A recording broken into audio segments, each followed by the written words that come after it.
Stand by. Here we go. It's West Coast Ramble.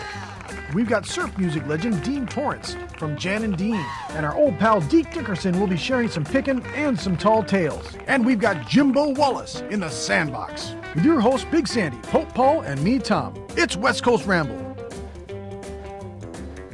Hey friends, it's West Coast Ramble episode 52.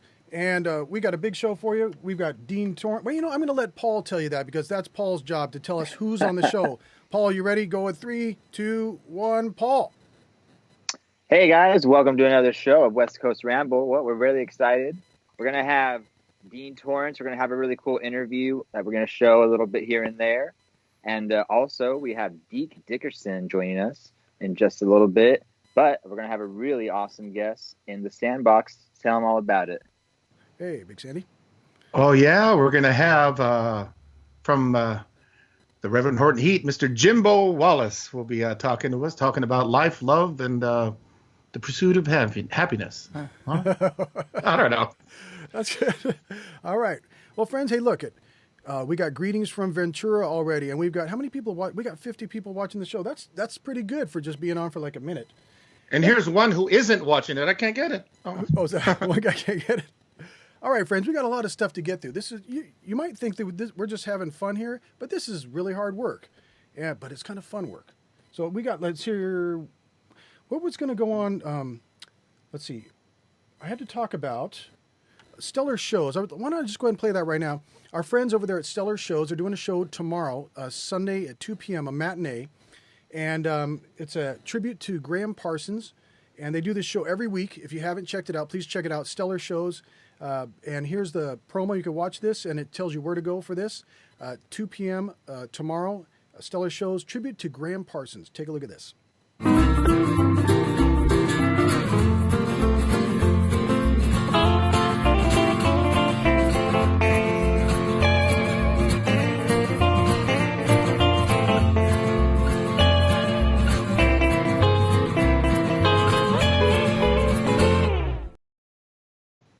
Hey, so make sure you check out that tomorrow at 2 p.m. Stellar Shows, 2 p.m. at tomorrow, Sunday. Hey, what does that mean? That means that we've got the sandboxes ready. I'd like to switch it over to my friend Big Sandy. Hello, Big Sandy. Now, hey. Let me know, when can I run the Big Sandy promo, the sandbox promo? When can I roll that? Now? Roll it right now. I've never seen it. Let them see it, though. Big Sandy's Sandbox. All right. Hey, Big Sandy, take it away. Okay. Ladies and gentlemen, I've been excited about this one. I talked to him a couple of weeks ago about the possibility about coming on the show here, and I thought, nah, he's not going to do it. He doesn't, not usually one to get up in front of the mic and kind of like, he lets his buddy do that thing most of the time. Ladies and gentlemen, we got him right here, Mr. Jimbo Wallace, a bass player for Reverend Horton Heat. How you doing, Robert? Good to see you, man. I'm doing great, man. It's so good to see your face and hear your voice. We've spent so much time together on the road over the last couple of years, and I miss it so much, man. And we really developed a great friendship, and I got to really know you, and it was just I miss you all the time now. Oh, well, every time I see a piece of soap, I think about you, man. That's a long story there. I asked your buddy Jim there the same question, but you guys travel so much. It's really so much a part of your life. How are you finding this? How are you adjusting to this current situation? Is it a tough thing? Yeah, I got both my kids home, and I'm getting to really know them. One's 19, and he's in college, and we had to go pick him up from New Orleans. And then my youngest son, Hunter, he's 13.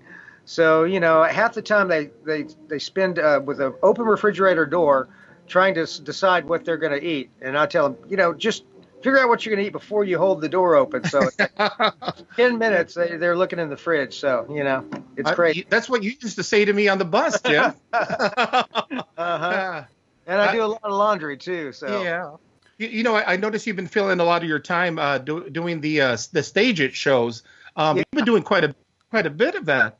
It's a lot of fun. We had to, it was Jim's idea, and he came up with a plan, and we kind of, we saw a lot of people doing it from their, living room couch and stuff, and we thought, well, what could we do that was a little bit different? So, Yeah. he came up Yeah. with the background, and it's just a lot of fun. We try to make it we're trying to add a little comedy here and there, and It's super fun. It is like watching an old time TV show or something. Yeah, yeah. But I like some of the design elements you got going on. We see Yeah. part of that green screen behind you, That's and you use that right to good there, effect. Now tonight on tonight's show, which is right after ours here, starts like 15 minutes after we finish here. That's right. That's right. You had some kind of contest going on, right? Is there somebody going to get a special surprise or something? Oh or? man, we've been digging through the vaults, and we've been coming up some some old stuff, some collectible stuff, all kinds of great stuff. And we're finding stuff daily, and it's wonderful to get to pass it on to a fan that may not be able to acquire something like that. And you do have a lot of hardcore fans, and that's cool to see. Just their comments flying up and down on the screen. Isn't there somebody? Did you already do that where somebody's going to get a phone call from you on the show? That's what Jim told me yesterday, and I'm pretty excited. To get to be able to talk to somebody, on the phone, and to say hi. Yeah. Well, I'm going to be there, so maybe I'll be the win. Maybe I'll get that phone call. You know what? You got the bass in your hand there, but just for some people who might not know, I think a lot of people know your history. But when did you first start playing bass? Man, I tell you, I first started playing guitar when I was in my early teens, and my dad had like the Elvis and Buddy Holly records, and so I started out kind of learning that, and then Black Sabbath came along, so I kind of put that to the side, and and then after a while, I think the Stray Cats started. They were this in Europe and made their first album, and I had already thought about playing upright bass, and when they came out, that was it for me. I had to get an upright bass and play, and just kind of taught myself how to play it. Okay. And, many hours of practice and blisters, and everything goes along with playing upright bass. It's a beast. Well, you mentioned guitar, and I noticed. I mean, I guess the only time I've heard you play guitar. Well, you do switch instruments on stage, but also you recorded that record with Lucky Tub where you're playing lead guitar on there. I wasn't even supposed to play guitar on that record. I had written the song, and Lucky came up with the lyrics, and so I was going to show his whole band the guitar part, and they came in and go, "No, you're going to play guitar on this one." And Jim said I just broke out in beads of sweat, and had to play it, and I'm not used to playing guitar. The strings are too skinny. Well, it's a great record for anybody who might not know about it on Fungi Records. Cattleman's Stroll. That's a really cool song, man. Yeah, man. But speaking of the guitar, I think Paul and I were talking beforehand. There's something he wanted to ask you. Okay. Hey. Jimbo, I just wanted to know, what is it like the perspective of a guitar player playing bass and upright bass, especially, and how do you benefit from, having the guitar background, and how did it help you as an upright bassist, or did it at all? I don't know if, the guitar, because I never became like a really good guitar player. So I became a better bass player than guitar player. And, it kind of, I kind of learned, where the notes were. And, but, you can't make chords really. I don't really make chords on the upright. So, it's just two different beasts. And I seem to have enjoyed the upright bass a lot more than I have guitar. So. I'm playing with one of the best guitar players in the world, so, and he hands me the guitar. I'm going, why are you handing me this guitar? I love your camaraderie. You guys got a great friendship and a great story, too. But I know you sing a little bit. Is there a way, can we hear you do a song, maybe? I've just recently started to try to sing, so I'm not really a singer. I feel like I'm out of breath while I'm singing, so I'm trying to learn some, breath techniques and breathing.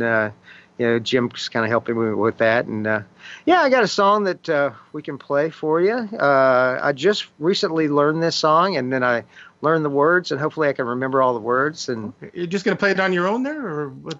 Well, let's see. I wonder if we can get Jim to come in, maybe. Wait a minute. Is he, I thought I saw a shadow there. Yeah, on the sidelines there. He's around here somewhere. Well, Yeah. if I know him, if he hears music, he usually appears. So maybe if Yeah. you kick in on something there, man. Yeah, what do you think about coming out for a minute and playing a song with me? Okay, start and I'll come out there. Okay. You want me to just kind of ride it here?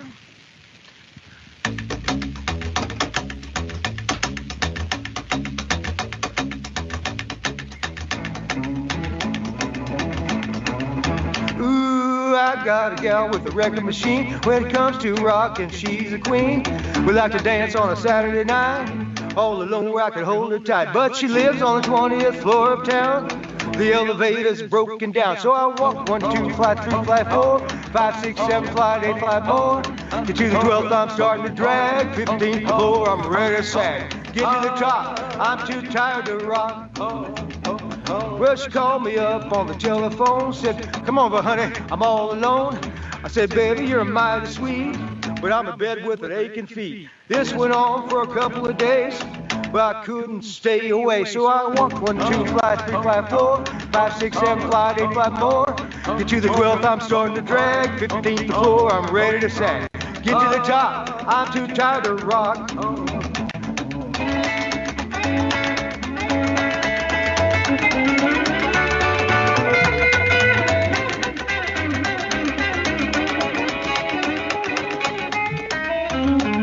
Brother sent to Chicago for repairs. Till it's fixed, I'm using the stairs. I hope to hurry before it's too late.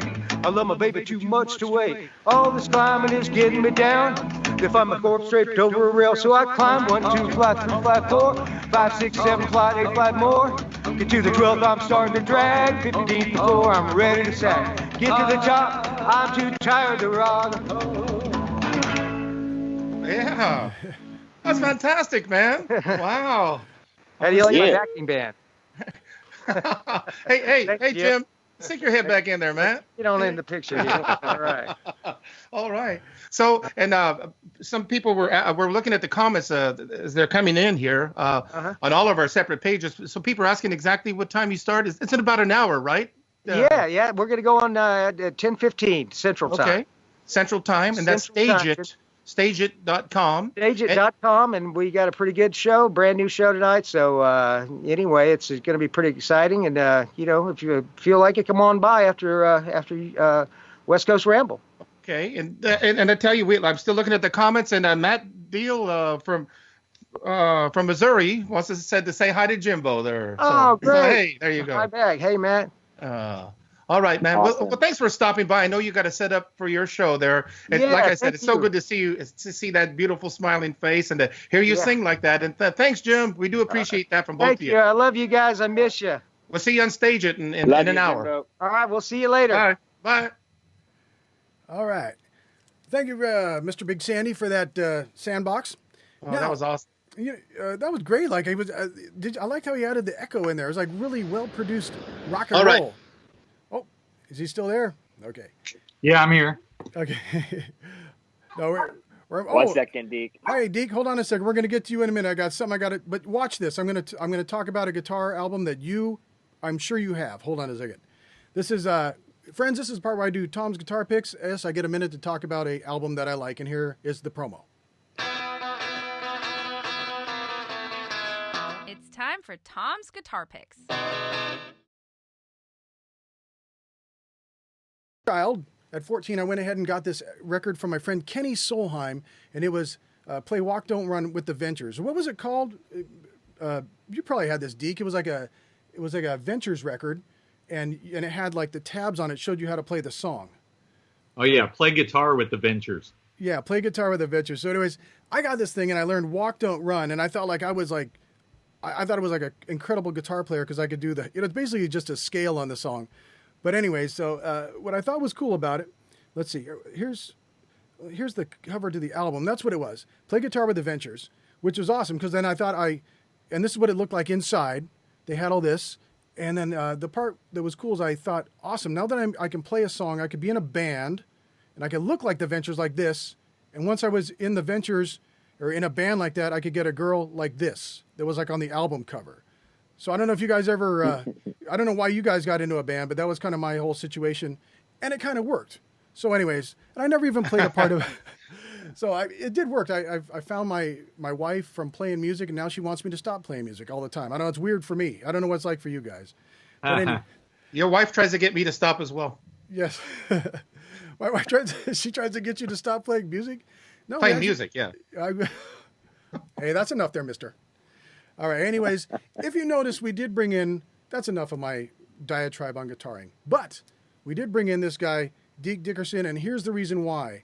Say hello, Deke. Howdy. I'm glad to be here. And we're happy to have you here. And friends, here's what we did. You know that Dean Torrence from Jan and Dean, we interviewed him. And what we did is we recorded the interview, and it's a great interview. It's like maybe like an hour plus. But we thought it'd be too long for this show, so it's going to be on YouTube, and you can see the whole interview there. But we went ahead and put in a couple excerpts of it, like maybe 20 minutes of it. Stick around and watch this. It's really cool because it's coming from the perspective of these guys. Quickly, Dee, can you just tell me what you thought of the interview in a nutshell? You got 30 seconds. Tell the people what they're going to be seeing in a second. Well, it was a blast for me because, I'm a huge Jan and Dean fan. And, one thing we should point out before you roll this is that he doesn't really do interviews. I mean, it's pretty rare for him to sit down and just talk about, what they were doing in 1957 and 58 when they formed the act. I mean, that was like a real thrill for me. I'm sure it was for Big Sandy too. It was awesome. Man. Yeah. And he was so forthcoming. He seemed happy to be talking about it too, man. As you'll see. Cool guy. Yeah. So friends, please stick around for this interview. It's really great, and I want to thank this guy, Paul, for hooking us up. You're actually friends with his daughter, and you hooked us up with the whole interview. That's right. Yeah. Yeah. Me and Katie and I were in choir together at Mater Dei, and after high school, I went over to jam at her house a few times, and once or twice was in the company of Dean. So I knew who he was because of my grandma Carol, and he said, he met her at a high school function, and she just, was in love about it, so I thought it was really cool. That's all I can really say about it, Cool. Okay, we're going to roll that in just a second, but I forgot to do this earlier, friends. Look here, it says PayPal. That's you can help the show go on by giving us a PayPal contribution if you feel to. Our Venmo at westcoastramble.com, and if you get $10 or more, I will personally send you one of these stickers that says West Coast Ramble on it. Isn't that You can cool? put it any way you like. Yeah, you can put it upside down, sideways, any way you want. And then my friend Big Sandy said he had something to donate as well. Big Sandy, could you please tell the people what it is? Yes, actually, I'm excited to get to send this to somebody because it's a record it's some really great stuff on it, but kind of flew under the radar a little bit when it came out. I think last year, and it's right here. It's a Jay Hartke and the Irregulars. He's a friend of a lot of ours, but it's what it is. It's a bunch of great tracks by Los Straitjackets. Reverend Horton Heat is singing on it. I have a couple of songs on it. Jeff West is singing on it. Amber Fox is singing on it. We got Sugar Ball singing on it. But it's a really, really great album. And look for it for those of you who don't know who Jay Hartke is. But really, it's just a compilation of all of his some of his friends playing music. And like I said, I'm singing a couple songs on there, and the guy who we just saw for a little bit, Reverend Horton Heat, is on as well. So we're going to send this out to the first person. Let's see, donate $20 and just make a little note. This is for the record. Right on. Okay. All right. Thank you. So first person gets sends $20. Puts a note on that. You want the LP? You get the LP from Big Sandy. $10, and send me your address in the on the notes there, and you will get one of these fine stickers. Like I said, it's worth $11, so you're making a buck off the deal. Without further ado, we're going to go ahead and roll the interview we had with Dean Torrence. Take a look. And also, well, first of all, I just want to say you probably have a lot of people come up to you and say, "I'm a fan." But I'm an actual Jan and Dean fan. I love you guys, and I've got my stack of albums to prove it here. So it's a big thrill to finally get to talk to you face to face. I think that Big Sandy and myself, we love the sort of transition from the real early stuff, the Jan and Arnie stuff that was kind of like a variation of doo-wop that worked its way into being this surf thing. And, maybe you can tell us kind of how the whole thing started with you and Jan and the Jan and Arnie phase and all that. Katie's dog just threw up on my rug. Oh, that's good. That's a good segue. Should do.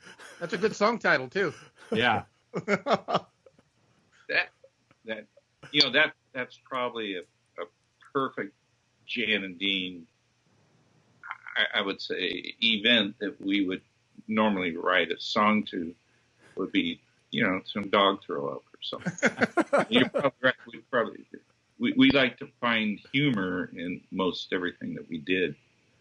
If you probably noticed that.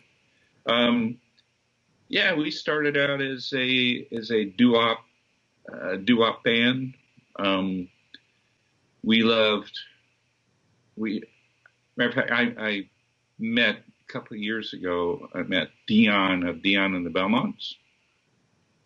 I kind of knew him, but we never really talked or anything in passing, at a show or something. But I got to sit and talk with him for a while. And I explained to him that, what an influence he was to Jan and Dean. But we wanted to be in a vocal group. Well, we never intended to be a duo. I mean, duos weren't very interesting to me. I don't think Jan particularly cared about being a duo. We wanted to be in a vocal band. We liked vocals, and we liked all those doo-wop records that had, 5 or 6, 7 different parts, and that's how we started in our garage with buddies. So, of course, we would listen to all the old doo-wop guys, including Dion, and that's what we wanted to be, is one of those doo-wop bands. But the problem, as I told Dion, was we had the Belmonts part. Really, we had that down. We were pretty good at that. But the only thing we were missing was the Dion part. We didn't have really a, in quotes, lead singer. We could all sing okay, but, we needed that really dynamic lead singer. We just never had that.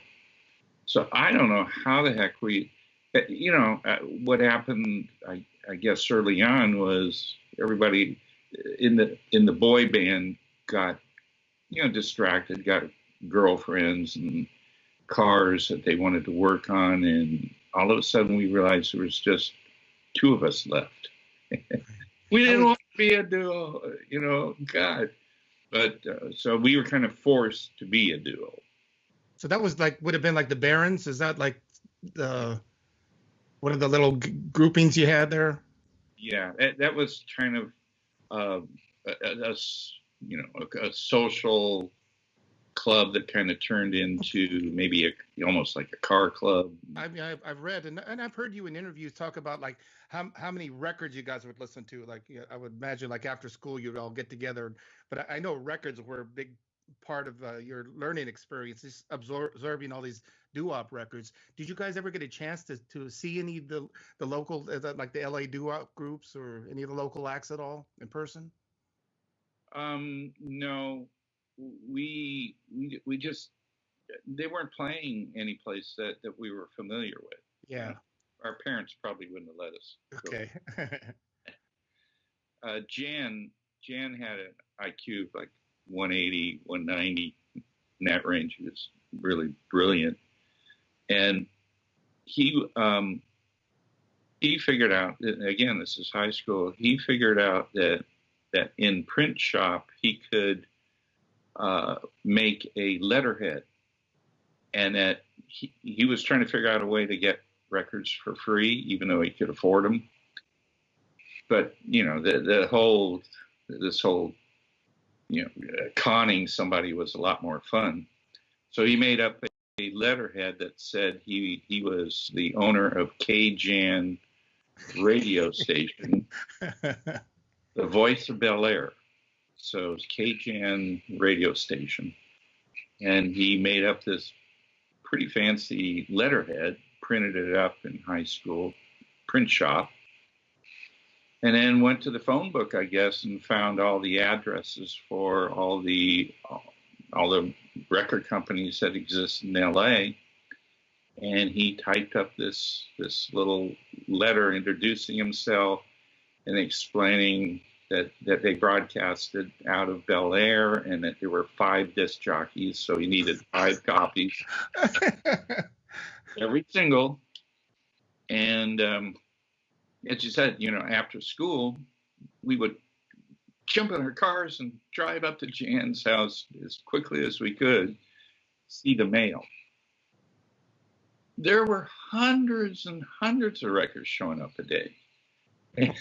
It was absolutely amazing. So again, yeah, we were able to take all those actually demos that were coming in free in the mail, and we'd sit at his turntable and go through them all. Once you got back together with him and the act became Jan and Dean, I know you guys had, some records on Dore, or Dore, I don't know how you pronounce that label name. And then you got signed to Liberty, and then it sort of turned into a surf thing. How did that transition come about where you sort of turned the act into a surf act? Kind of the Orange County area. We were going to play this particular high school, and the buyer hired, it was up to them to hire a local band that they knew of, hired the Beach Boys. And they had maybe one, I think they had a local hit. I think they'd had Surfin', possibly, and Surfin' Safari. So they'd had 2 records that were basically kind of local hits. And they were to learn our stuff, which they did.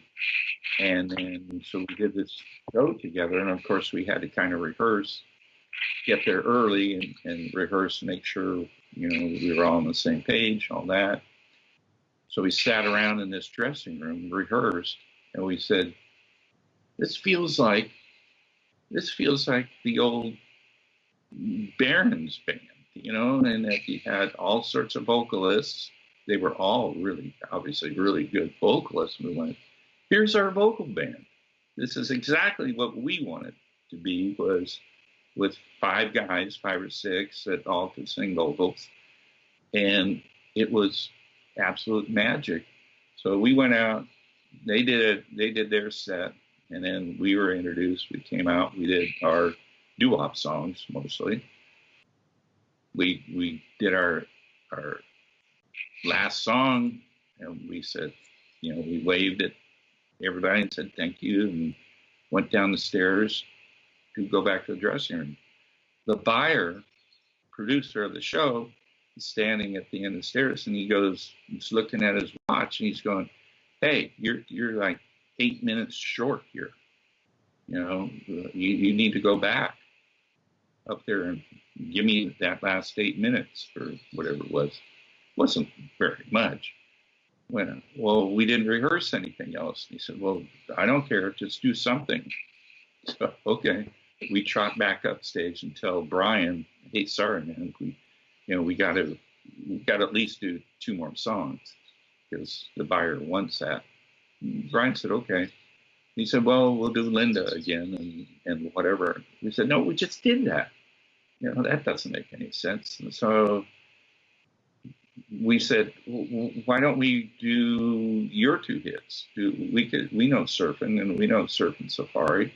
We'll add in our 2 vocal parts to you guys. We'll have 7 vocals. Well, that would really be cool. He said, you'll sing our songs? Hell, why not? So we did Surfin' and Surfin' Safari. Absolutely loved it. We did. We just had so much fun being the vocalist in a vocal band. We walked off, went in the dressing rooms, and we said, let's do this again. Yeah, I never had a great relationship with the 1960 surfers because they thought Jan and Dean, took advantage and exploited the surf communities, and now all the beaches were a lot more crowded with people with surfboards that weren't there before. I mean, we had to stop going to Malibu because Mickey Dora had put a hit on us. Whoa. No way. Sounds like topic for another show there. One of the things that I really love about Jan and Dean Records, and which I think was pretty unique at the time, is the sense of humor. And you already mentioned that you guys had a sense of humor. And, I love rock and roll music with a sense of humor. And when you look at some of these records, like Little Old Lady from Pasadena, Horace the Swingin' School Bus Driver, the Anaheim Azusa Cucamonga Sewing Circle Book Review and Timing Association. I mean, this is like sort of like Mad Magazine level high comedy. I mean, what was how did that all get started? And just kind of tell me how you guys would come up with that kind of stuff. I guess just organically, we enjoyed that kind of humor, and somehow it just got inserted into our music. And then as we probably did little things that amused us that nobody else would mention. And then, of course, you start getting more obvious about stuff. And it just came totally naturally. Now, you mentioned the Anaheim Azusa and Cucamonga Sewing Circle Book Review and Timing Association. Also, what we were totally aware of, yes, you could have a sense of humor and tongue-in-cheek and all that stuff and have that underlying humor or maybe more overt humor, but the records have to be technically as good as you can possibly make them to offset that goofiness. Anaheim Azusa ... was one of my favorites, just because I live in Anaheim. I've grown up in Anaheim, so songs like that work on different levels. You never know why somebody's gonna receive it in a beautiful way. Well, I was just gonna say, like, you get a couple of record nerds like myself and Big Sandy, and we could literally talk to you for about 18 hours, and we don't want to do that. But I did one 2 weeks ago where I did 2.5 hours. Yeah, there you go. One nerd. And he was surprised I called him a nerd. I said, "Oh, just look in the mirror, and then look what you're talking about here, stuff that most people would have no interest at all in." Now you settled in Huntington Beach, and you also lobbied to make Huntington Beach Surf City, and you've also written a book about Jan and Dean. Why did you want to make Huntington Beach Surf City? Why is it so important to you? So when I came to Huntington Beach, right about when Katie was going to be born, because I had a house up in Hollywood that had drawbridges and an eclectic house, had a lot of stairs. We tried to figure out how we going to baby-proof this old 1924, old English house, and it was almost impossible. And the kid's going to fall off the drawbridge. We bought a little starter house, and then we really totally fell in love with Huntington Beach. And then we bought a real family house. I had heard from a local guy in the media that wanted to do an interview with me. And in that interview, he said, well, isn't this really ironic that a place that the surf media calls Surf City, that you ended up here? I never even thought of that. And when he said that, I kind of went, he's right. And city council voted on it and thought it was a great idea. We put Surf City USA on almost everything we do. So I drive down the street and I'll probably see the words Surf City in 15 minutes. I see it, maybe 25 or 30. I got one last question, and I hate to go back to something we were talking about, 7 minutes ago. But the house in Hollywood that you talked about that had the drawbridge and all that, if I recall correctly, did you buy that house from Larry Collins of the Collins Kids? Yes, I did. Wow. Well, there's some for that. It all ties together. Yeah. I am still friends with Larry and backed up the Collins Kids many times at some of these rockabilly festivals. And I just this is what I waste all my brain cells on, is somewhere in the back of my head, I knew that Larry Collins had sold this house up in the Hollywood Hills with a drawbridge to you. Every time I went by Larry's house, I always said, that's the one I would really love to have, and of course it wasn't for sale. And I pulled up to that intersection. I said, here, holy cow, damn, there's a for sale sign. Wait a minute. And then I pulled around and it says, do not disturb. And I pull up in front of the house, and luckily for me, he was married to a Sheely, right? Yeah, Sharon Sheely's sister. Sister, right. Anyway, so I had met her once, and Sharon Sheely I knew pretty well, and I pulled up in front of the house, and the sister was either coming out of the house or going into the house, and I pulled up and I said, excuse me, I know it says do not disturb, but I really, really love the house, and if it's for sale, I want it. And she goes, Dean. I went, oh, thank God.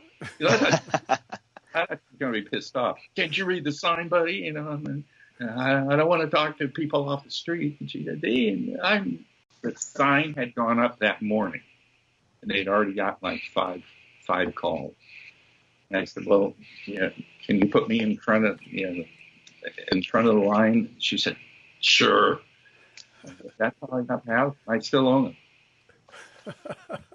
Dean, I don't have any final questions. I have a little request though. I've grown up with you, just like so many of us have.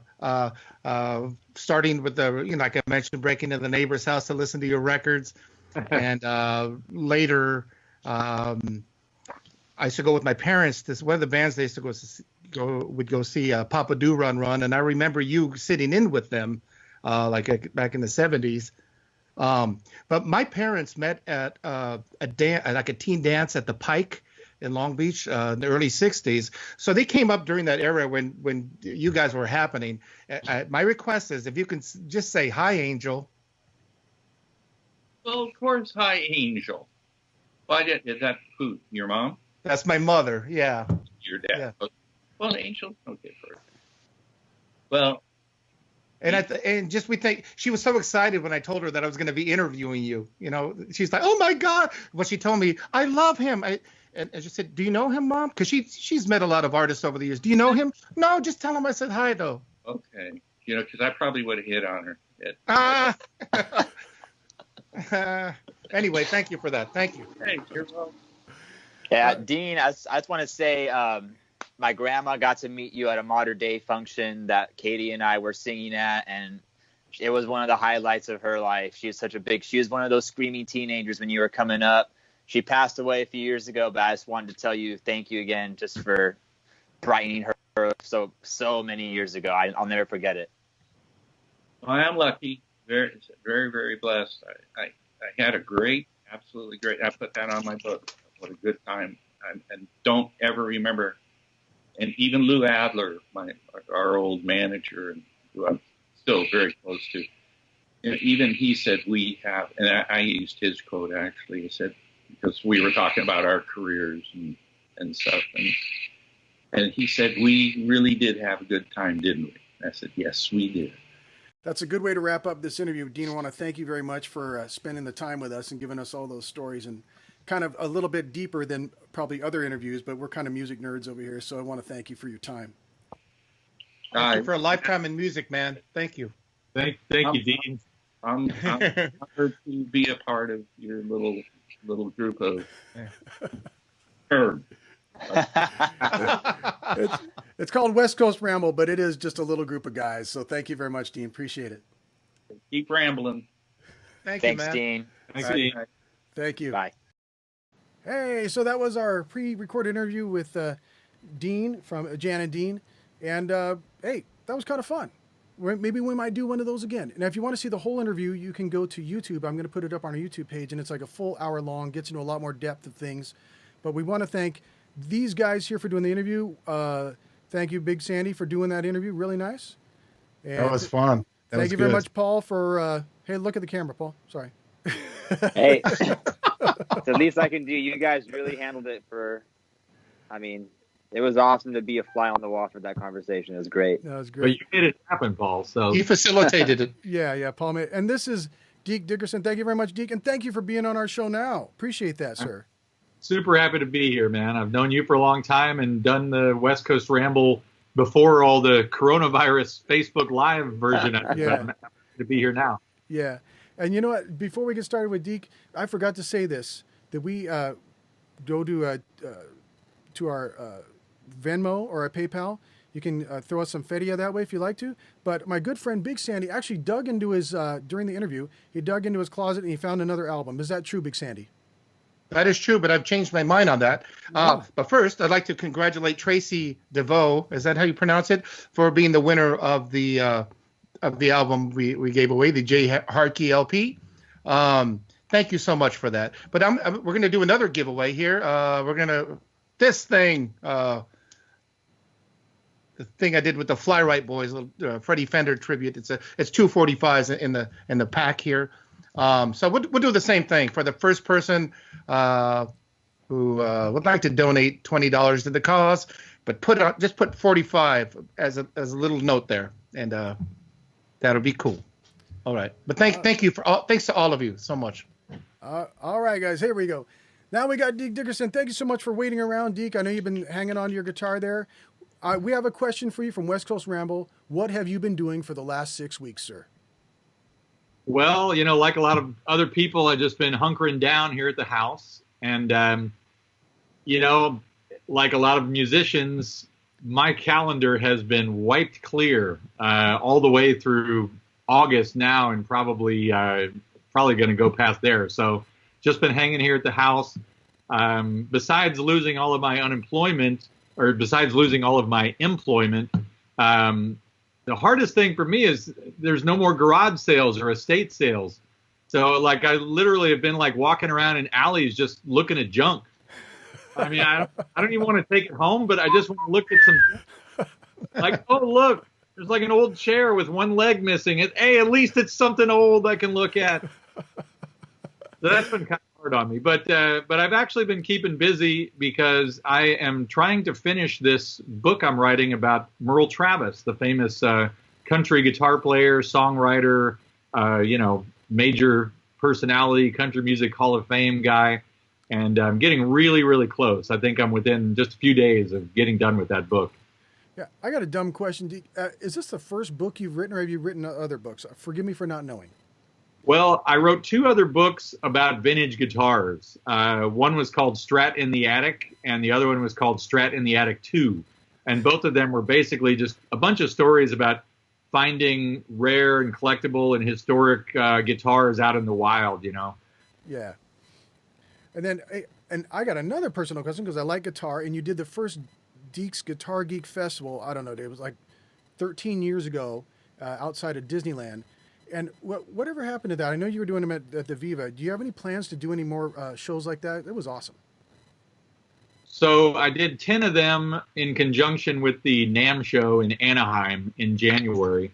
And I lost money on all 10 of those. I was really trying to make it like a concert event and, charge $45 at the door. And, man, I just lost money every year. And so after 10 years, I thought, okay, I've done 10 of them here. Let's try to figure out a different way to go about this. And so ever since then, I've been doing it at Viva Las Vegas just as one of the featured shows there. Yeah. It's like a two-hour version, which is a lot easier for me to produce. Yeah. And we do it there in the showroom, which is a really nice venue. You can sit down. They have excellent sound and everything. So that's been scratching my itch for the Guitar Geek Festival. And that way I don't have to work for 3 months out of the year to put on the other one and lose money doing it, Hey, well, I don't know. Here's an idea, Deke. Why maybe we do one on video or something like that, like a live webcast, Deke's Guitar Geek Festival? Just an idea. I don't know. Sounds like a lot of work, man. How about if Tom does a lot of the work and you just play? People keep asking me, hey, don't you miss doing those Guitar Geek festivals at the Anaheim thing with NAMM? And I'm like, all I can remember is loading the U-Haul truck at 5:30 in the morning and my feet hurting like a 97-year-old man, I'm like, no, I don't want to do that ever again. Well, Deke, I would venture to say that a lot of these things that you do, like the 2 or 3 different presentations you do at Viva Las Vegas, anything you do, I see you working so hard behind the scenes, and I know in the end you wonder if is it worth it all, but it's worth it all to the people who love the music. I know it's much appreciated. So I hope you're always doing crazy things like that. And, I gripe about all the work that I did at the Guitar Geek Festival, but, there's a lot of things that never would have happened if I hadn't have done that, like getting to play with Noki Edwards of the Ventures, getting to play with Dwayne Eddy, getting to play with, so many different people that I was able to bring in. Yeah. Really, I'm thankful for a lot of things that you do, but like a lot of great things that happen that people appreciate, and they say, man, look at that. That's so cool. This guy's putting all this effort into this, putting his heart and soul. You end up finding out they're just doing it for themselves, and I think that's the case with you, man. Yeah, I'm really stupid. I mean, I think back now, like, man, for the highlight, we can capture that. When I was 19, man, I could have just done something and made a bunch of money. And then once I made a bunch of money, then I could have done the fun stuff. But no, I've just been doing fun stuff all my life and just kind of, scraping by. And I'm stupid. What can I say? Well, maybe you're stupid. I don't know. Maybe we're all stupid. I don't know, but we love what you're doing. And I always think back to when I first met you. I first became aware of you through mentions and things that you wrote in Kicks magazine. Boy, we miss Billy Miller so much, but Billy and Miriam did such a great thing themselves, and I know their thing was a labor of love. Speaking of labors of love, they inspired like a whole new crop of younger kids like us, back then when they were doing that. Well, I was going to ask you about the time we met, but let me go back even earlier. You were what, like 14 or something when I first started to hear word of you. How in the hell did that happen? Especially with you living out in the middle of nowhere. Like, what led you in that direction, man? Well, that's a good question. I'm probably like you and a lot of other guys our age. I don't know about Tom, where growing up in the 70s, there's all this stuff going on that you're just really not into, and then all of a sudden you hear 50s rock and roll and you're like, yeah, this is what I like. And I remember, I was 6 years old when that happened to me. I just remember hearing that music and going, this is what I want to do. And, I've just kind of been on that trip my whole life. And I was lucky in that, my parents sort of encouraged me to be a musician. And then I wound up getting a radio show on this public radio station in my hometown when I was 13. And, that's crazy. But, I had a lot of supportive people. And even the local bar owner, my dad made a deal with him where it was like, look, my son's not going to drink, but he just wants to see the music. So I was going to the local club when I was 13 years old, couldn't even drive, going to see these people like Willie Dixon and Bill Monroe and people like that, That is awesome, man. I was lucky to have a bunch of supportive people in my hometown, Columbia, Missouri. Deke, I got a question for you as a guitar player. Like, you're really good at guitar, but you don't ever walk around like, hey, I'm an awesome guitar player. It's more like it's part of your entertainment. You know what I mean? Like, because you're funny on stage, I think, and you always come up with cool gimmick stuff. But you're a really good picker. I mean, do you ever when you started noodling, were you all, I'm going to be a great picker, or did you just become a good picker just from playing a lot? Or was that your goal, or did you just want to entertain people? Did you want to be a great guitar player or just entertain people? That's my question. Well, my whole thing is I love the guitar and I love virtuoso guitar players, but I also sort of come from that Johnny Ramone school of thought that we really need less guitar solos in this world. And there's so many guys that I see that are so great. And about 7 minutes into their solo, you're like, dude, you need to play less. Like, seriously, everybody in the club is getting bored now, even though you are great. So from a very young age, I just kind of thought, you know what, man, less is more. Just play one solo, get out, start singing again. And so I never really it never really appealed to me to become one of these guitar clinic guys that, just plays a million notes a minute and, plays jazz songs that go on for 37 minutes. That's just not what I wanted to do. So basically, to answer your question, I wanted to be an entertainer that played guitar. I didn't really want to be a guitar hero or anything. Yeah. See, well, that's interesting for me, Tom, because you come from a different perspective. I think that people always talk about his guitar playing, and I'm thinking, wait a minute, but it's singing. What about that? So it's funny how we're coming at it from different angles, and we both see different things, and that's maybe it's because you do it with a certain ease that maybe some people don't. I know you're fantastic, and people just know they like it, But anyway, once again, like every week, I have a something that's just a comment, not a question. Anyway, I'm going to say I think the only reason anybody ever talks about my guitar playing is because I'm always playing some kind of weird, flashy, crazy guitar like a double neck Mosrite or a gold sparkle, whatever. I mean, I think if I was playing some boring guitar, nobody would ever talk about it. And I'm fine. Yeah. Oh, Deke, I'm sorry. Deke, I would like to say, who is this? Oh, Robin Susan Reed says, Deke is so underrated as a player, incredible feel and texture. What do you got to say to Robin about that? Well, he's a buddy of mine, so this is like an inside job going on here. He is the drummer for the Trashmen. He's the original bass player, Bob Reed, and a good friend of mine. So thank you, Rob. I appreciate that. Yeah, I said that was Robin Susan Reed. That's a dude? Oh, cool. Well, it's their Facebook thing that's both of them. Joint account there, yeah. Oh, yeah, his wife Susan. All right. Deke, a little comment I had really quick.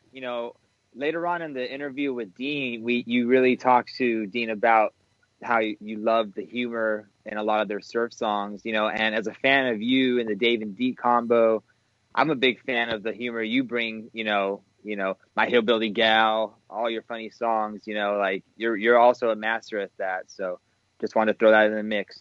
Well, I appreciate that. And, for me, when I was growing up, I always liked stuff that was humorous. And even if it wasn't like explicitly supposed to be comedy, I like stuff that had a sense of humor about it. You know what I mean? Like there's guitar players that when they're playing a solo, their solos have a sense of humor about their playing, and that just always appealed to me. And that's another thing that it was probably really stupid of me to do because, what's been popular the last 20 years is like real serious mopey stuff. So I probably should have gone the other way. I think time will show that you're making the right choices. Unfortunately, you might not be around to appreciate that, but I really believe that. And you just got to be yourself, man. I mean, me. Well, you, me, and like, if you're going to be in show business for a long time, and I know that, when I met you, we were young guys, and now here it is, like 30 years later, 32 years later, I think I met you, which is kind of crazy. That's but if you're going to be around that long, you have to be true to yourself, and I just like funny stuff. So there you go. Hey, I say you need to be true to your school. But go ahead, Tom. I was I was just putting my hand up in the air because it's fun. Hey, Deke. You're holding a guitar. Can you please prove to the people who may have not heard you that you actually know how to play the guitar and maybe sing a song? We'd love to hear that, Deke. Well, this one is going to go more towards Robert, who likes my singing, than anybody who's paying attention to the guitar playing, because we were talking about doo-wop with Dean, and man, I love doo-wop so much. I mean, it's one of my favorite genres of music. And so I thought, I'm going to do something that I don't do every day, a song that people probably have never heard me do.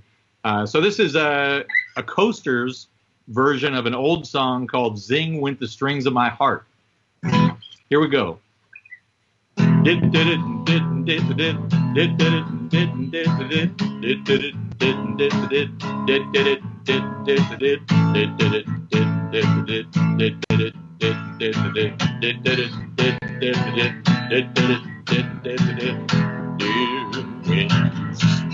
at me. I heard a melody It haunted me from the start. Something inside of me started a symphony, sing with the strings of my heart. Whoa, like a breath of spring, I heard a robin sing all around the nest apart. All nature seemed to be in perfect harmony, sing with the strings of my heart. Now here's the solo.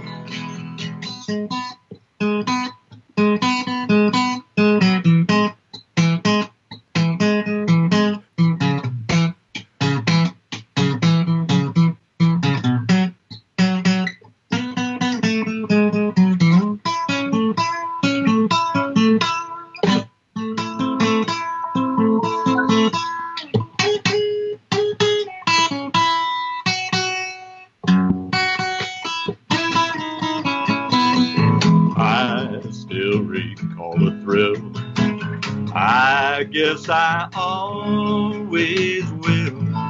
I hope we'll never depart. Dear, with your lips to mine, a rhapsody divine, sing with the strings of my heart. Take it home now. Sing with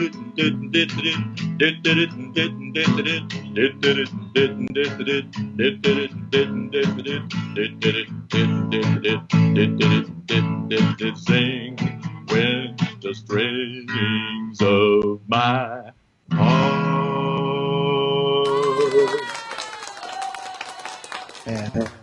Yeah. I got teary-eyed during that, man. That's fantastic. You should have been singing along, man.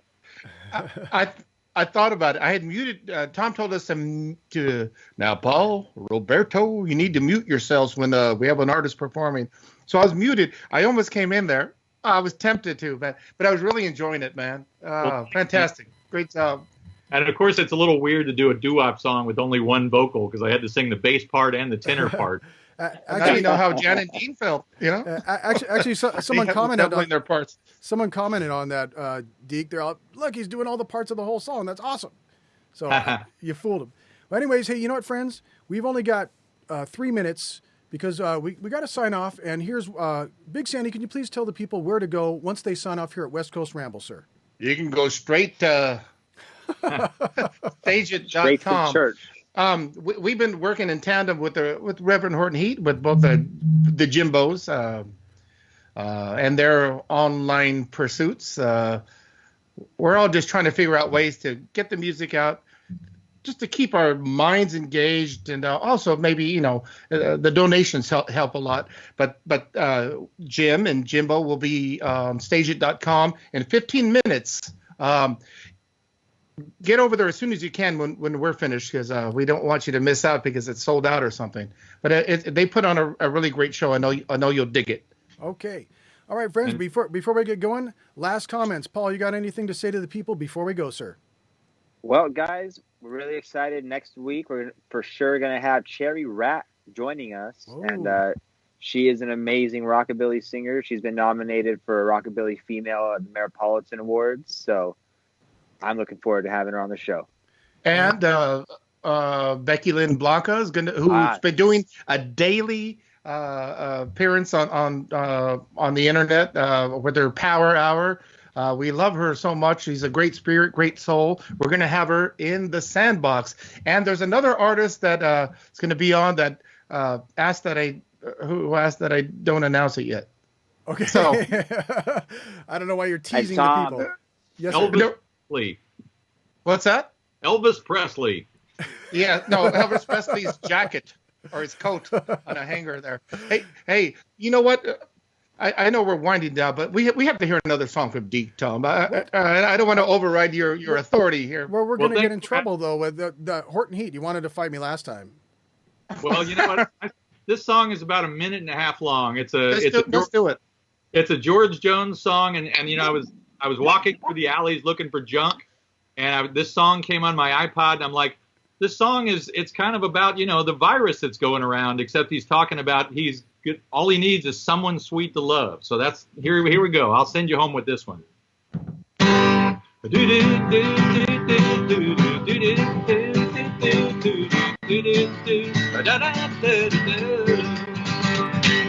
Mama knows her child is ailing. What is wrong? There ain't no telling. She don't know what's run my fever up. She wants to take me to the clinic. I don't need to see no dentist. All I need is someone sweet to love. Don't you bring me Dr. Jake, strong enough to swim a lake. All I need is what I'm dreaming of. She lives just around the corner. Help me out or I'm a goner. I gotta find someone sweet to love. This should be the steel guitar solo. Yes, I work hard to make my money. Like the beehives love their honey. Everything but one fits like a glove. So don't you send me a nice long letter asking me if I feel better, 'cause all I need is someone sweet to love. Don't you bring me Dr. Jake, I'm strong enough to swim a lake. All I need is what I'm dreaming of. She lives just around some corner. Help me out or I'm a goner. I gotta find me someone sweet to love. I gotta find me someone sweet to love. Hey! Fantastic, man. All right. I have to agree with a lot of people who are commenting on my personal watch party that, let me sum it up. We love your stage shows. We love to see you out on the road, and we miss that so much. But it's good to see you in this setting, kind of up close and personal. Thanks a lot for doing it, man. I think Thanks for having me. I really appreciate it, you guys. You get to see another side of you, man. It's really cool. Thanks, Deke. We're sending you $10. Hey guys, thanks for watching West Coast Ramble. I got everyone up on the screen. Say goodbye, West Coast Ramblers. We'll see you next week. And please check out our Facebook and Instagram. We'll see you next time. Here we go. And goodbye. Stand by for money and music and fun.